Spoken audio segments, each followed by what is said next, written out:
Good morning sa bawat isa, sa mga nasa Zoom, sa ating online service.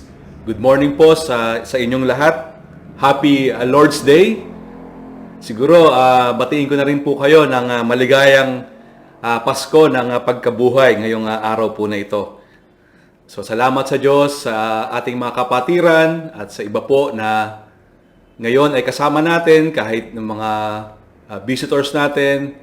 Nakita ko po si Pastor Henry kanina, so nakakamiss po kayo. So welcome po sa lahat at tayo po ay patuloy na dumulog sa Diyos at ipagkatiwala po natin ang mga kaganapan o nang nangyayari sa ating buhay, sa pamilya, sa church at sa mundo natin. So maganda siguro ngayong umaga ay bago tayo magpatuloy ay pangunahan ko po kayo sa pananalangin. Ama namin Diyos na dakila sa lahat, kami ay patuloy na nagpupuri at nagpapasalamat sa oras po na ito na ipinagkaloob mo. Nag-uumapaw ang aming puso sa kagalakan dahil minsan pa ay binigyan mo po kami ng pagkakataon na makalapit po sa iyo. Hindi dahil kami ay karapat-dapat, kundi dahil lamang sa ginawa ng aming Panginoong Hesus, kaya kami ay nakakalapit po sa iyo ng ganito, Panginoon. Salamat dahil ang araw po na ito ay pinagkaloob mo upang aming alalahanin ang iyong kabutihan, ang iyong pag-ibig, kagandahang loob na lubos mong ipinahayag sa mabuting balita ni Kristo. Samahan mo po kami sa aming pag-aaral ngayong umaga. Hayaan mo ang banal na Espiritu ang siyang pumatnubay sa amin para po dito. Ang salita mo lamang at ang otoridad nito ang siyang mangingibabaw, Panginoon, sa aming pakikinig, sa aming pag-aaral. Patuloy ka, O Diyos, na magpakilala sa aming mga puso, sa aming buhay. Nagtitiwala po ako sa iyong kapangyarihang bumago sa aming mga puso at isip tungo sa mas lalo pang malalim na pagkakilala sa aming Panginoong Hesus, pagsunod sa iyong kalooban na pagsambang tanging ikaw lamang ang aming itataas sa aming buhay na ito. Maraming salamat, Panginoon. Ang lahat po ng ito ay aking dalangin na may buong pagtitiwala sa pangalan ni Hesus. Amen. Yon, salamat sa Diyos sa oras nga pong ito na ibinigay niya po sa ating lahat. Ito ay araw ng Panginoon. It's a very special day. Hindi lang dahil Holy Week at maraming nakinabang sa holiday season po na ito. Siguro mainam naman din talaga na yearly ay nagugulita po natin itong pangyayaring ito sa kasaysayan, tulad ng ginagawa ng maraming mga Pilipino ngayon. Pero syempre, we all know na bawat araw para sa atin na mga anak kay Kristo ay napakalaking opportunity para ating patuloy na gunitain at alalahanin ang ginawa ni Jesus. So yung gospel na ito na gusto nating ipangaral at isabuhay sa buhay natin. And lalo na nga po itong araw ng linggo na ito. Ito ay espesyal na araw na kaloob niya na inilalaan natin sa Diyos upang siya'y ating sambahin. Kasama ang, hindi na mag-isa, Yes, ginagawa natin yon. Pero kasama ang mga kapatiran sa ating church. Kaya sobrang thankful pa rin tayo sa Panginoon. Kahit limitado tayo sa ating ginagawa ngayon or sa ating worship service, ay nakikita pa din tayo. Kahit sobrang nakakalungkot ang mga nangyayari sa ating bansa, katulad din ng na-share din namin sa group kanina, mentioning maraming nagkakasakit, namamatay, nawalan ng kabuhayan ng maraming Pilipino o mga tao, and dadagdag pa yung mga nakakayamot na mga balita. Hindi mo maintindihan ang uri ng pamamahala ng ating gobyerno, particularly sa pagtugon sa pandemic na ito na nararanasan natin. Kaya nga, yung batikos na inaabot ay ganoon na lang. But then again, we trust pa din ang Diyos sa kanyang pagkilos at ginagawa at sa kanyang pamamahala. Bakit? Kasi He is our sovereign God. Siya yung Diyos na makapangyarihan at patuloy na kumikilos. Na sana sa katotohanan ito, nawa ito ay patuloy na magbigay sa atin ng hindi lang ng encouragement, no? Kundi pagkilala sa Diyos sa kanyang makapangyarihang pagkilos, na tayo'y magpatuloy, even this time of sufferings, challenges, struggles, or yung burden sa puso natin. Hindi tayo mauubusan ng dahilan para magpuri at magpasalamat sa Kanya. That's why nakikita-kita tayo.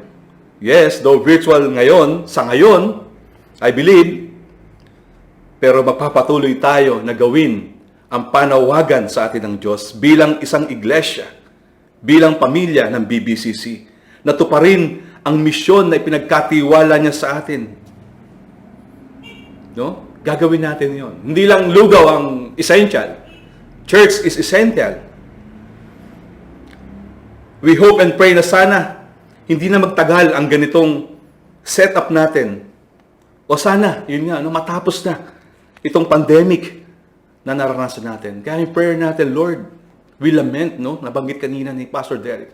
We ask our God, yung mercy niya ay patuloy na maranasan natin, ipagkaloob niya yung katugunan sa mga panalangin natin. And we praise the Lord. Kasi sa pagkakataon pong ito, patuloy tayo na mag-aaral ng kanyang salita. Dahil ito'y patuloy na magbibigay sa atin, and we firmly believe, mula sa kanyang salita na ito, ay patuloy na makikita natin yung magandang balita, yung ebanghelyo, yung mensahe nito. Sa masamang balita, mga nangyayari ngayon, lalo nga po ngayon, di ba, nabanggit na natin kanina, kaguluhan sa mundo natin, kahirapan sa ating mga naranasan sa iba't ibang sitwasyon, o kalagayan sa buhay natin na kinakaharap natin, kasamaan na walang tigil na umiiral. And kahit nga po yung yung pangangaral, di po ba? Maybe marami sa atin nakaka-observe, napapanood, nababasa natin sa social media, internet.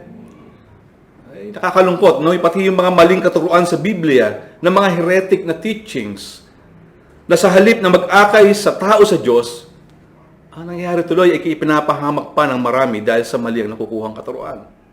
Kasi just try to imagine, ang gulo-gulo, tapos ito pa yung makikita, mapapakinggan ng mga tao, lalong dumadagdag.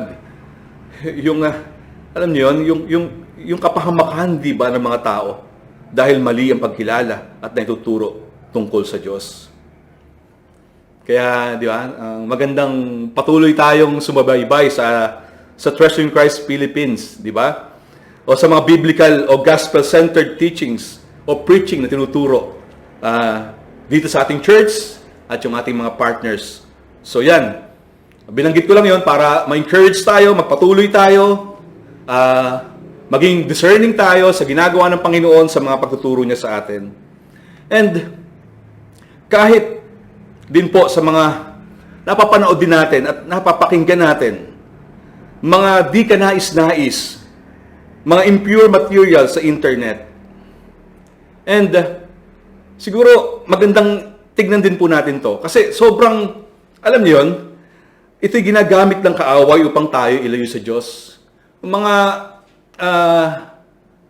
malalaswang panoorin, mga pornography, violence, entertainment na ginagamit ng kaaway upang ilayo tayo sa Diyos.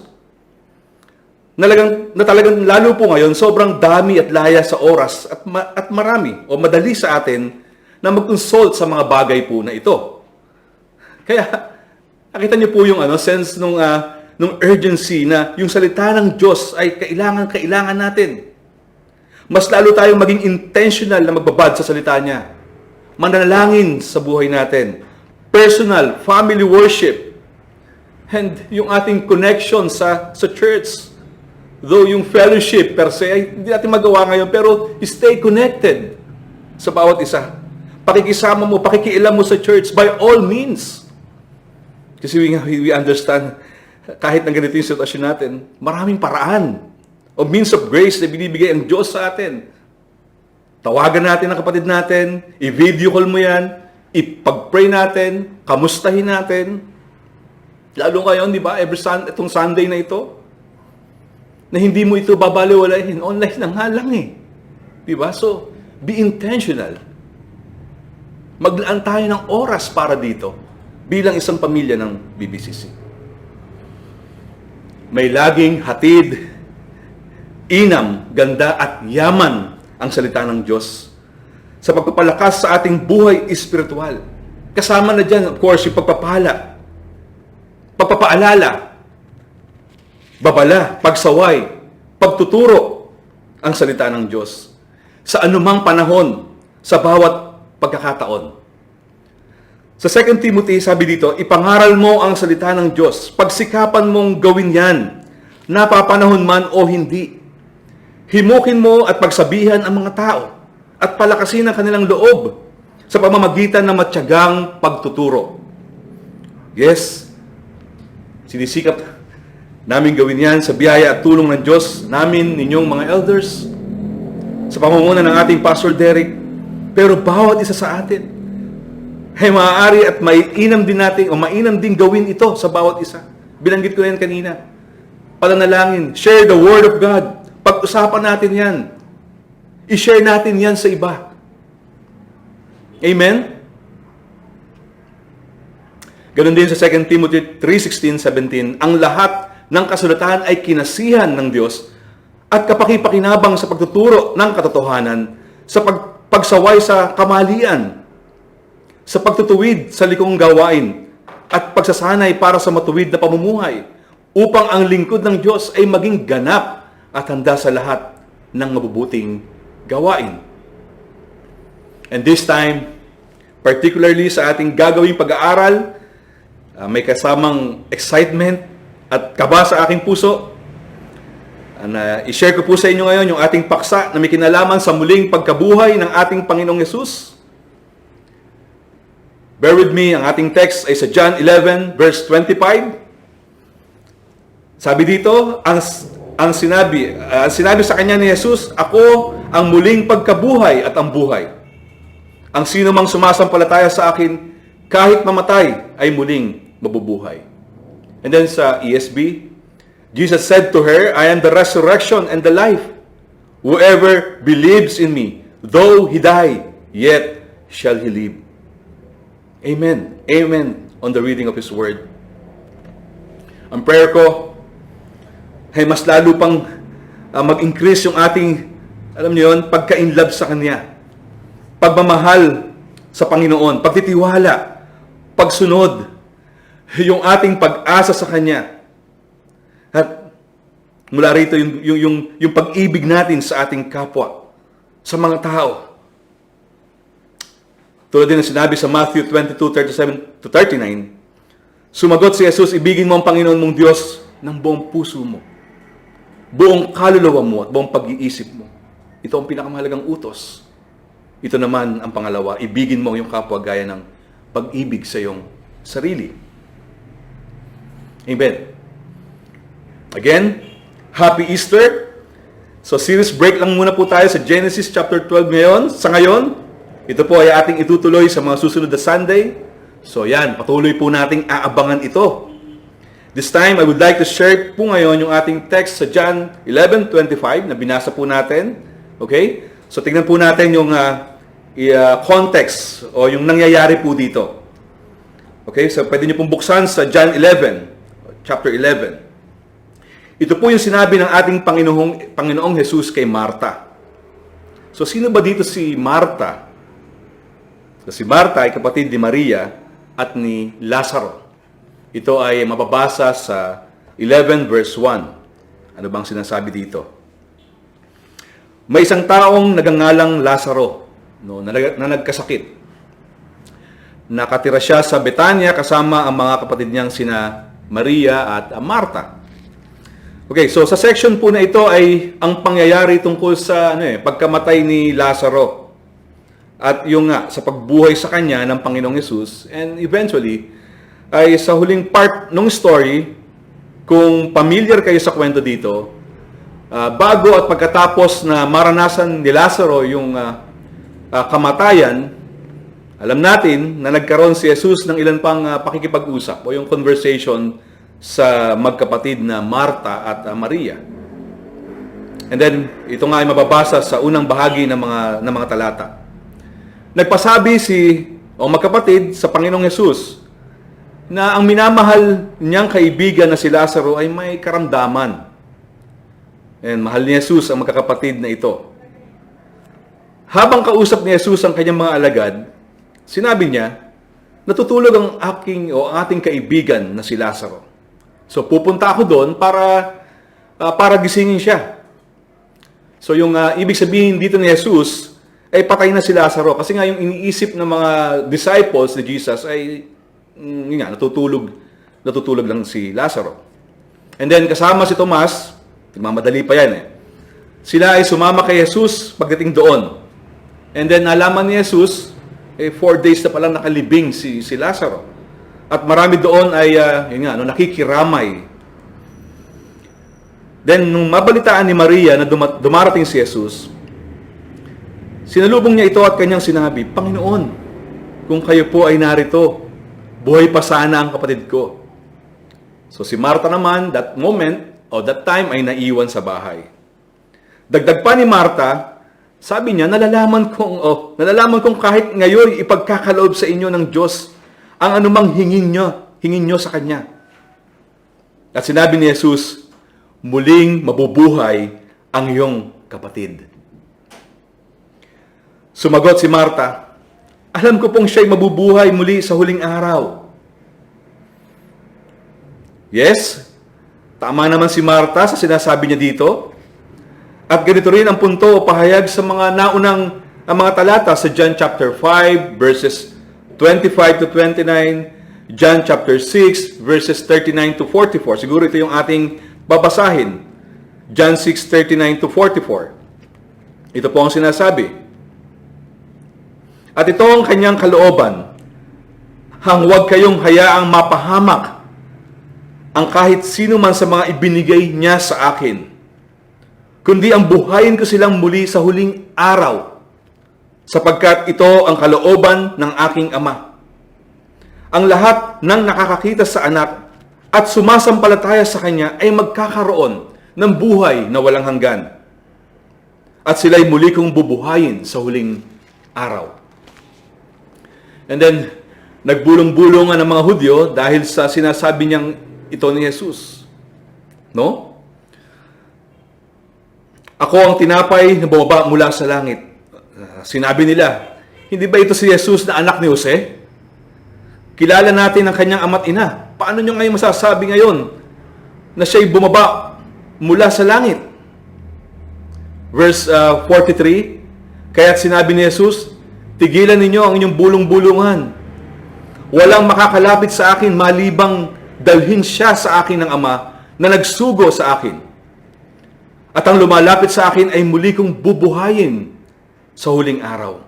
So, ito yung sinabi ni Jesus sa mga kausap niya, no? Sa mga Hudyo.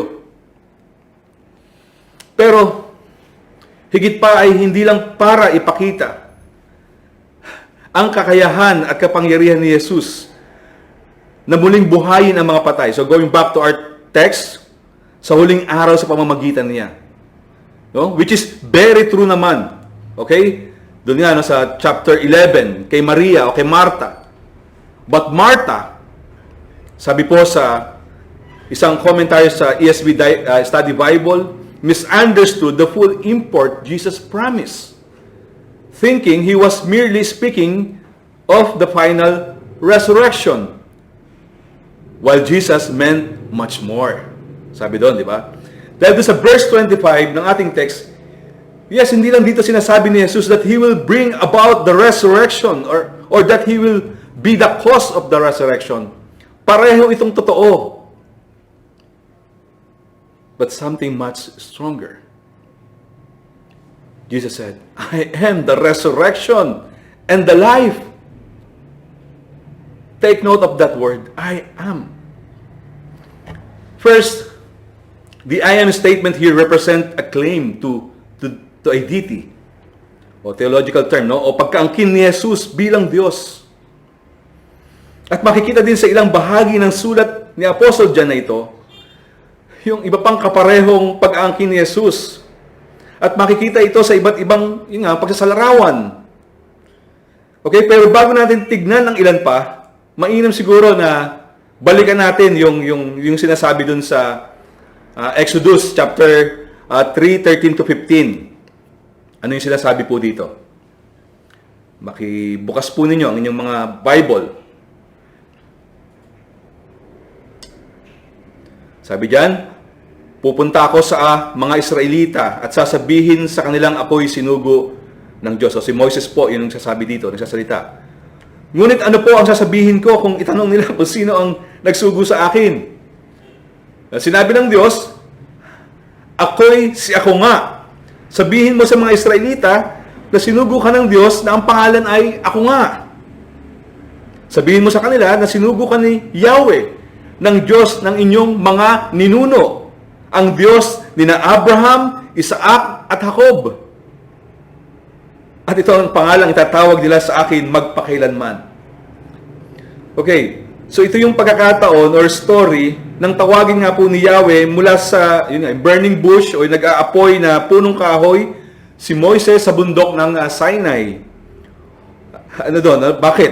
Ano yung layunin? Upang pangunahan ang mga Israelita na maalis sa Ehipto. At dito sa talatang ito, ay sinabi ng Diyos hindi lang kung ano ang itatawag sa kanya ng mga tao. Pinaalala rin ni Yahweh kay Moises kung sino siyang Diyos sa kanilang mga ninuno. Na sina Abraham, Isaac, Jacob. And it's a wonderful thing to know that in John chapter 8, particularly in verse 48 to 59, hindi na natin babasahin ito, dito ay nang si Jesus, yes, though sinabihan siya na sinasapian ka ng masamang espiritu, ng demonyo, dahil siya daw ang nauna pa sa kanilang ninunong si Abraham. And we know, yes, that's true. Dahil si Jesus, totoong tao, totoong Diyos din.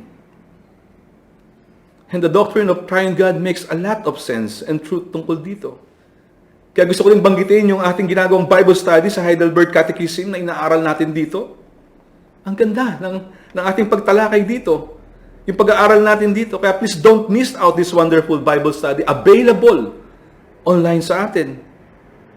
And hopefully, kapag nakapag-resume tayo, ay ma-extend ito sa ating mga equipping classes. Okay? So yun. Okay, but going back, tuloy tayo sa John chapter 8, verse 58. Sumagot si Jesus, pakatandaan ninyo, bago pa ipinanganak si Abraham, ako na. And in our serious study on Genesis, again, the gospel according to Jesus, kung maaalala ninyo, mas lalong nagigibabaw ang malinaw yung pagtatalakay po dito. And I can say amen to that. So talagang ito'y kaabang-abang ng mga pag-aaral sa ating church. Okay? Bukod pa sa sinabi dito ni Jesus, si Apostle John ay nagbigay ng iba't iba pang pagpapakilala kay Jesus. Siguro, tignan lang natin, ano po. Pangalawa, yung ano po yun. So yung una, yung text natin sa 11:25, then tignan lang natin yung ilan pang nakasulat sa John. Okay? Sinubukan ko po na dito tignan yung buong, yung context ng aklat ni John. And try nating isa-isahin at tignan pa. Sa chapter 4, verse 10, 6:37, 7:37, 38. Okay? Ano sabi dyan? Si Jesus bilang, pangalawa, tubig, tinapay, na nagbibigay buhay. Living water, bread of life. Na nagbibigay lunas sa mga nauuhaw, nagugutom.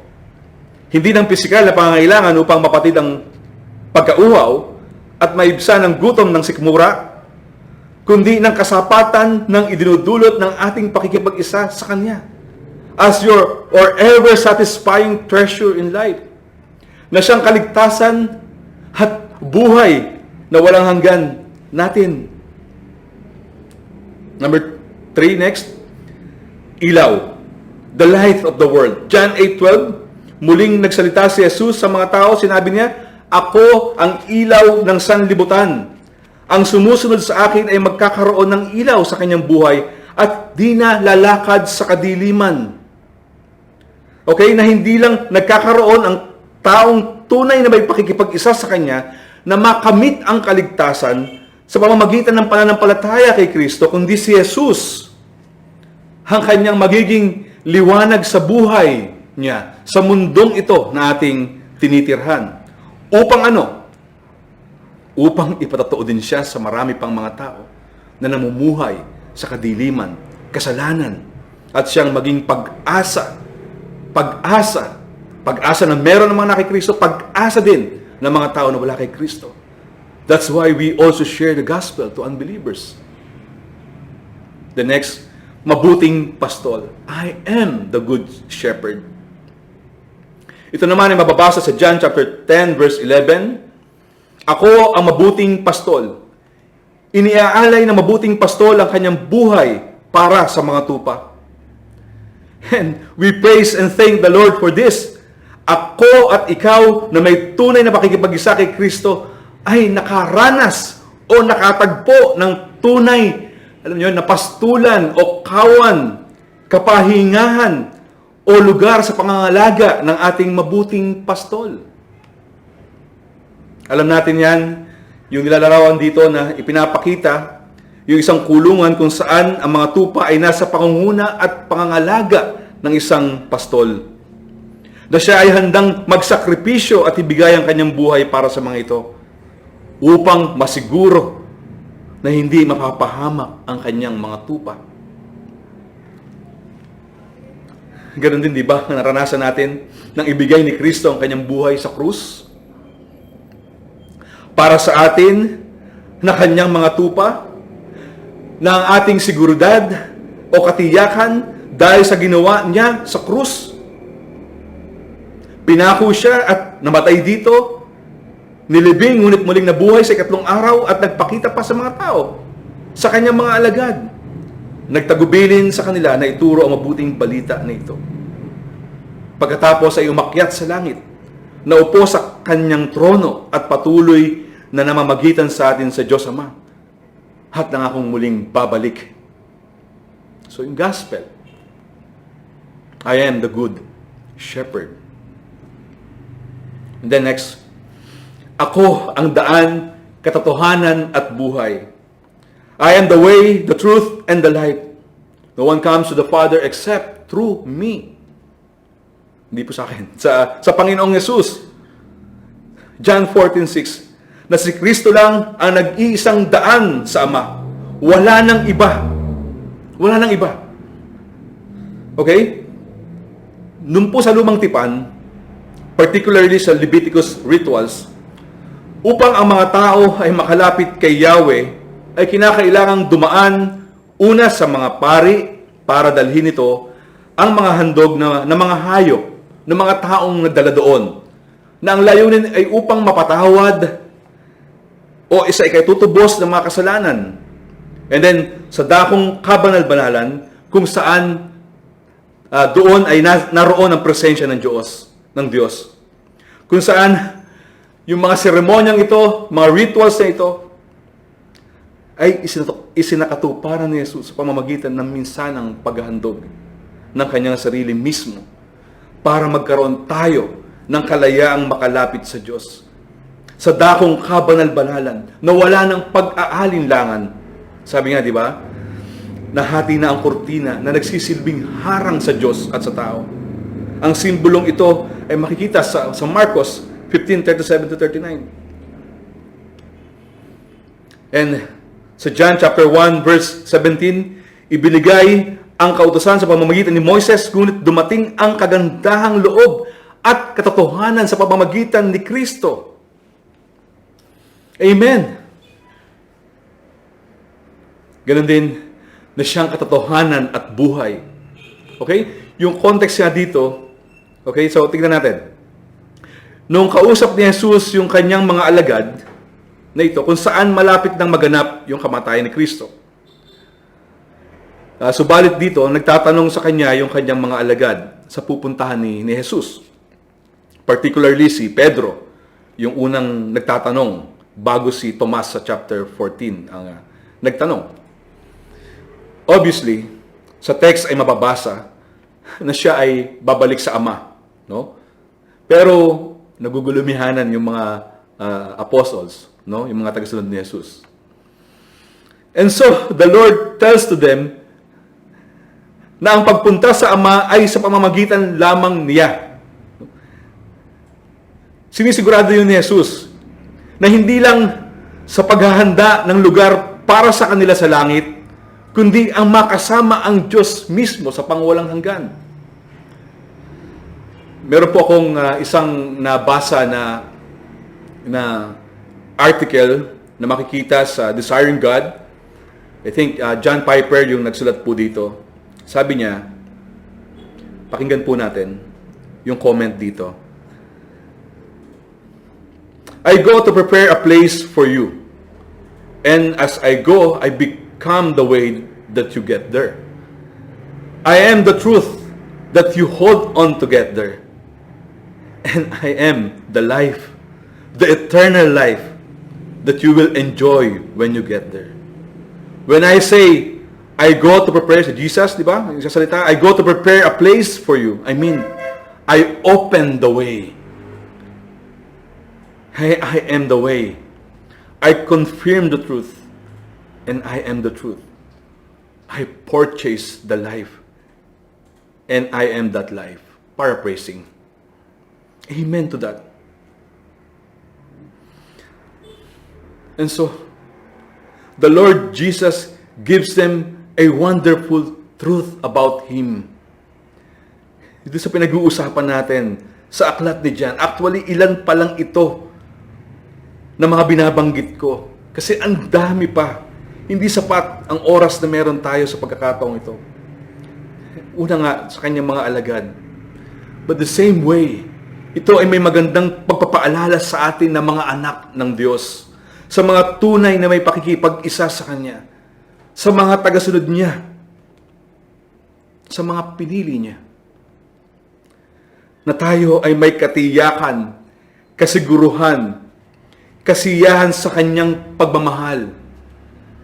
Pagkasapiling niya, hindi lang sa pagkatapos sa kamatayan ng buhay natin dito sa mundo, kundi maging sa buhay na ito ngayon. Dahil sa ginawa ni Jesus.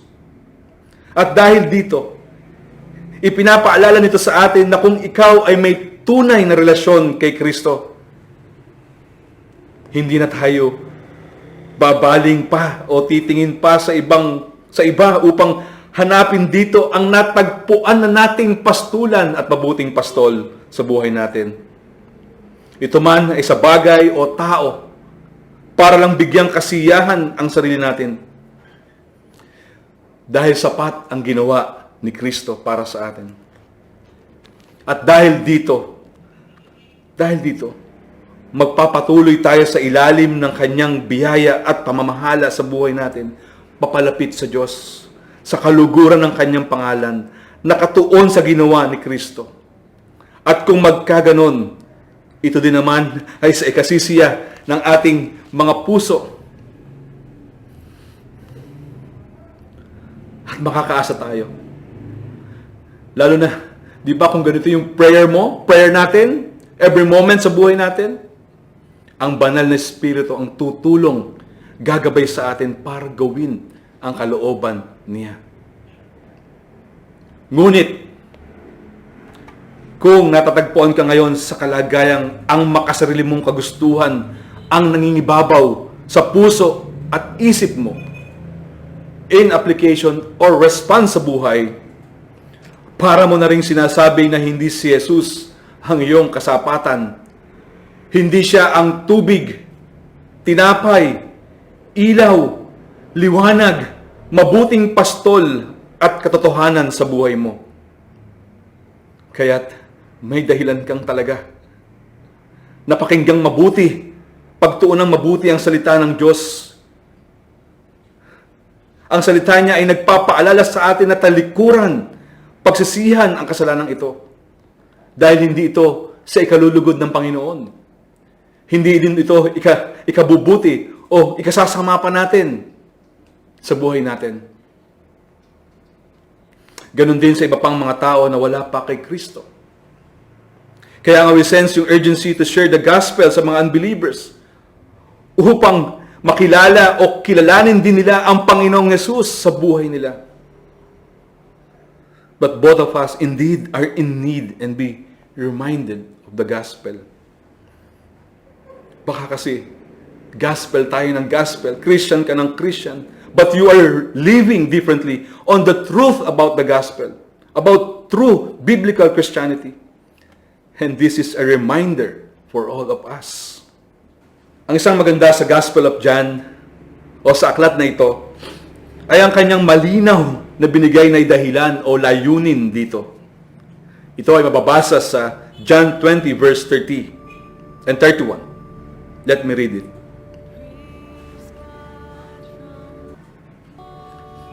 Marami pang mga himalang ginawa si Jesus na nasaksihan ng mga alagad na hindi nakasulat sa aklat na ito. Ngunit ang mga nakasulat dito ay isinulat upang kayo'y sumampalataya na si Jesus ang Kristo, ang anak ng Diyos. At sa pagsampalatayang iyon ay magkaroon kayo ng buhay sa pamamagitan niya. Over and over again. Ang mga katotohanan ito tungkol kay Kristo ay hindi natin pagsasawaan, ipangaral, pag-aralan, pagbulayan, ituro at pakinggan. Bakit? Ang linaw, di po ba? Dahil siya mismo ang katotohanan at buhay. Siya ang kailangan natin. Siya ang pag-asa natin.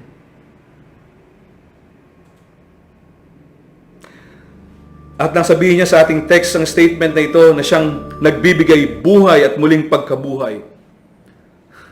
Tingnan natin yan. Sobrang laking katotohanan ito. Na dahilan bakit natin ipinagdiriwang o may I say inaalala sa araw na ito ang Easter, ang kabutihan ng Diyos, ang Resurrection Sunday, alalahanin ang kanyang biyaya kay Kristo ngayong araw ng linggo ng pagkabuhay, but definitely every day sa buhay natin. Na mag-umapaw sa ating puso yung thankfulness o yung gratitude sa puso natin. Mag-umapaw sa puso natin yung kabutihan sa buhay natin in relation to sa ating identity kay Kristo na nasasalamin ang katotohanan ng mabuting balita ni Kristo sa ating buhay sa mundong ito. Amen to that. Kaya nga sa krus, kung babalikan at aalalahanin natin ito, yes, horrifying, scandalous, no? But amazing. Sukdulan ang biyaya ng krus. Dito niya ibinigay. Ibinigay ni Kristo, inialay ni Kristo, ang bugtong na anak ng Diyos, ang kanyang buhay upang maging katubusan para sa ating mga kasalanan. Na siya ang tumanggap ng parusa o galit ng Diyos na dapat ay kanino? Sa atin. Naging kapalit ang karumal-dumal na kamatayan ni Kristo upang maging buhay natin. Ibinihis sa atin ang katwiran ni Kristo upang takpan ang karumihan, ang mabaho at bulok na kasalanan natin. But of course, we all know, ito ay ayon sa plano, panukala, layunin at katuparan ng nais ng Diyos. Na ang kanyang anak ay isinumpa para sa atin. Galatians 3:13. Tinubos tayo ni Kristo mula sa sumpa ng kautusan nang siya ay isinumpa para sa atin sapagkat nasusulat, isinumpa ang bawat binibitay sa punong kahoy. Ginawa ito ni Kristo upang ang mga pagpapalang ipinangako ng Diyos kay Abraham ay makamtan din ng mga hentil sa pamamagitan ni Kristo Jesus at sa pamamagitan ng pananalig ay matanggap natin ang Espiritong ipinangako ng Diyos. Kaya tayo may Good Friday. And we know na hindi natigil dito ang ginawa ng Diyos. Sundan natin yung kwento ng pagliligtas ng Diyos. Siya ay inilibing. But on the third day, He rose again from the dead. I am the resurrection and the life. Kung titignan nating mabuti ito at uunawain, sobrang laking pag-asa ang hatid nito para sa ating mga tao. Napakagandang balita nito para sa atin. Bakit? Dahil ang muling pagkabuhay ni Kristo ay nagpapahayag ng katagumpayan sa kasalanan at kamatayan. Nagapi ni Kristo ito sa krus. Let me read 1 Corinthians 15:54 to 57. Kapag ang nabubulok ay napalitan na ng di nabubulok, at ang may kamatayan ay napalitan na ng walang kamatayan, matutupad ang sinasabi sa kasulatan, nalupig na ang kamatayan, lubos na ang tagumpay. Nasaan o kamatayan ang iyong tagumpay? Nasaan o kamatayan ang iyong kamandag? Ang kamandag ng kamatayan ay ang kasalanan, at ang kapangyarihan ng kasalanan ay nagmumula sa kautusan. Kung maalala rin po natin, ito ay a sermon series natin sa church, sa 1 Corinthians 15, na sinare ng ating Pastor Derek. Ito din ay kapahayagan ng kapangyarihan niya bilang totoong Diyos.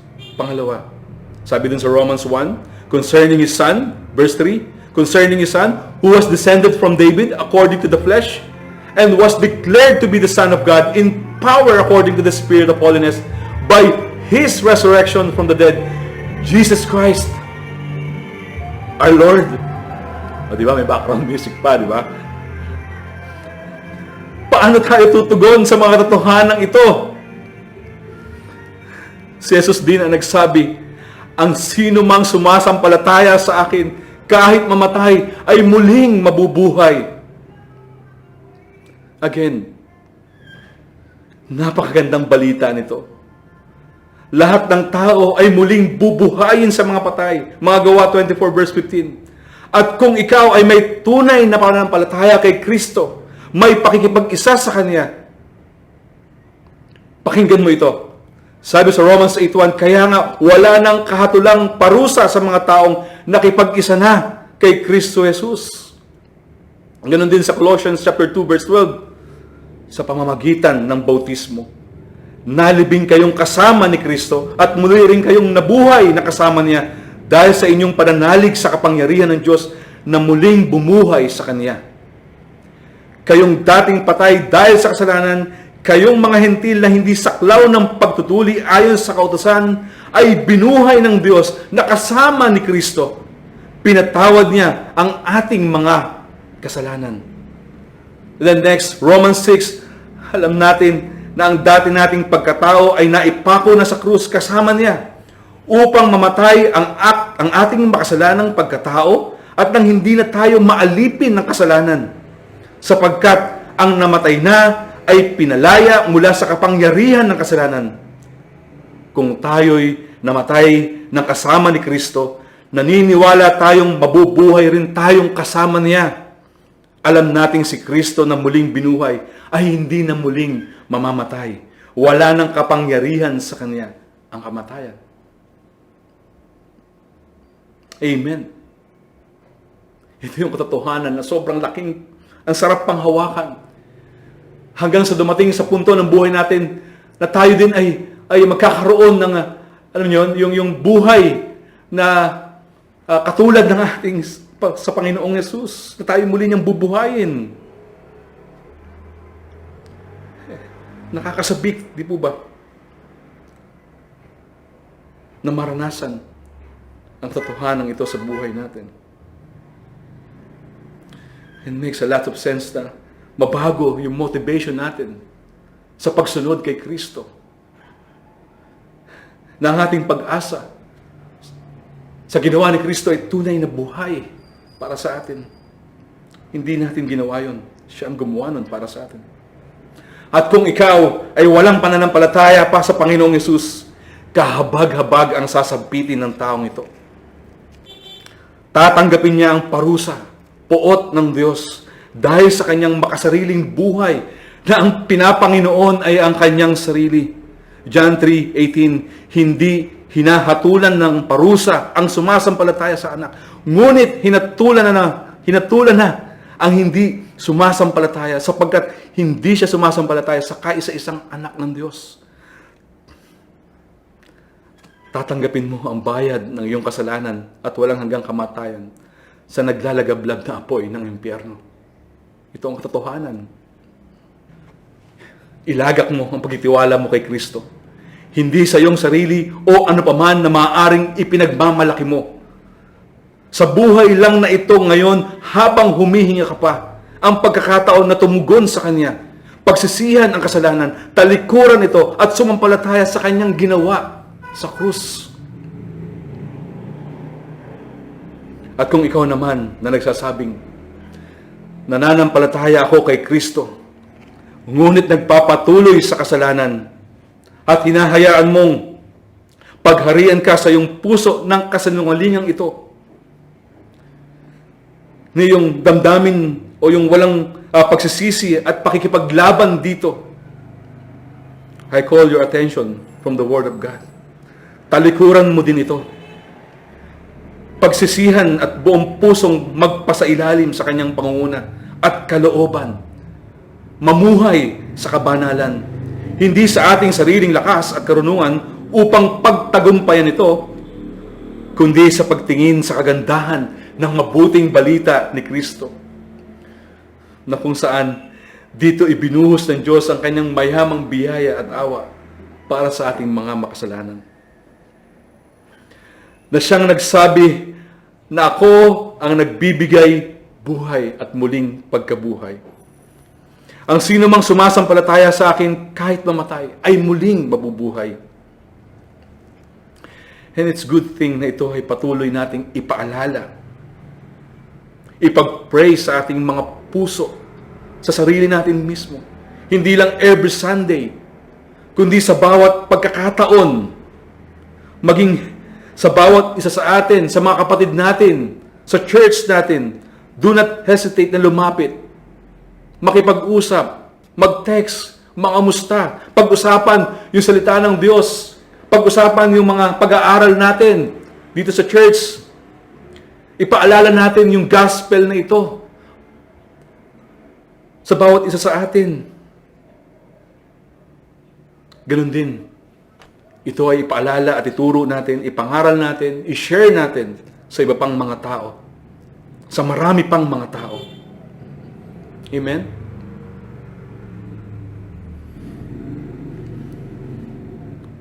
And continue to be grateful,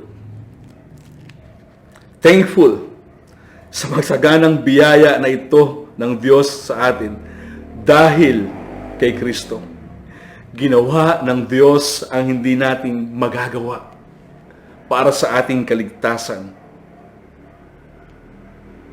Amen. Makakapagpahinga tayo sa Kanya.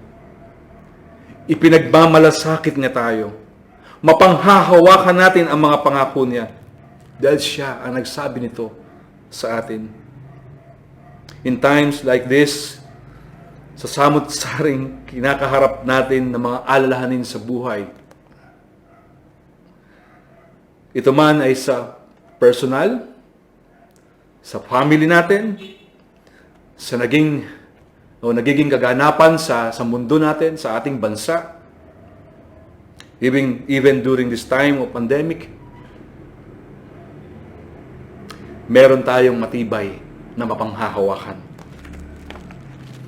at kumpiyansa sa ating puso dahil si Kristo ay buhay. At ang ating pag-asa sa buhay na ito at sa kabilang buhay o kamatayan ay sigurado sa piling niya. Hindi po ako nagsabi nun. Ang Panginoon ang nagsabi nun. Happy Lord's Day. Happy Resurrection Sunday to everyone. Let's pray. Lord, we thank you for your word. Hayaan mo po ang puso namin ay patuloy na masiyahan at magtiwala sa iyong salita. Siyasatin mo po kami, Panginoon. At kung kami ay sumasala sa iyo, humihingi kami ng awa. Tulungan kami ng iyong banal na Espiritu sa kapangyarihan ito na amin pong maipamuhay ang mga katotohanan ng mabuting balita ni Kristo. Naway maranasan naming patuloy sa bawat araw ang pagsama mo. Ang pangunguna mo sa aming mga buhay. At laging makita namin ang mga sarili namin na laging umaasa sa iyong biyaya. Patuloy na katagpuin kami, Panginoong Diyos, sa aking mga kapatiran sa BBCC. Na higit sa lahat, ikaw na nakakaalam ng aming mga kalagayan. Patuloy kong hinihiling ang pagsama mo, ang pagkalinga mo bilang aming mabuting pastol. Tulungan mo kami, Panginoong Diyos. Iparanas mo sa bawat isa sa amin, sa mga humihiling, sa mga panalangin. I pray, Lord, na patuloy mo silang katagpuin. Samahan sa mga struggles, sa mga challenges, Panginoon, na kinakaharap ng bawat isa. Continue to remind us, Lord, na narito ang church mo. Narito ang bawat isa na nagmamahal kay Kristo, and I believe na nagmamahal sa iyong iglesia. Na sana, Lord, ito yung patuloy naming maibahagi sa bawat isa. Hindi kami mag-alinlangan, kundi patuloy na magpaalalahanan ng ginawa mo para sa amin, O Diyos. May ilan sa amin na humihiling sa panalangin na patuloy na kagalingan, recovery, Lord, sa kanilang naranasan ng mga pagkakasakit. Gusto ko na rin pong ipanalangin si R.A., si Ate Nina sa kanyang patuloy na recovery, si Ate Bel sa kanyang kahilingan, Panginoon, na si Brother June ay hindi mag-positive sa COVID, Panginoon, sa kanyang testing. And even sa bawat kapatid ko, Panginoon, na naka-tune in ngayon sa online service namin ito. Lord, patuloy mong abutin ang aming kalagayan, Panginoong Diyos. Sana po, Lord, matapos na po itong naranasan naming kahirapang ito ng pandemic. At kung hindi mo pa ipagkakaloob yung sagot dito, Lord, patuloy mo kaming samahan, patuloy mo kaming bigyan ng sapat na kakayahan, karunungan galing sa iyong biyaya, upang patuloy namin maisagawa, Panginoon, ang iyong panawagan sa amin. Marami pong salamat, Panginoon, sa oras po na ito, sa pagkakataon na ito, sa privilege, Lord, na sa ganitong paraan ay we can serve your church, Panginoon, and continue to bless us, Lord. Hayaan mo manatili sa aming puso ang tamis, ang ganda ng mabuting balita ni Kristo. Ang kanyang kamatayan, ang kanyang muling pagkabuhay. Marami pong salamat, O Diyos. Sa iyo po namin tinataas ang lahat ng ito na may buong pagpapasalamat, pagpupuri at pagtitiwala sa pangalan ni Jesus. Amen.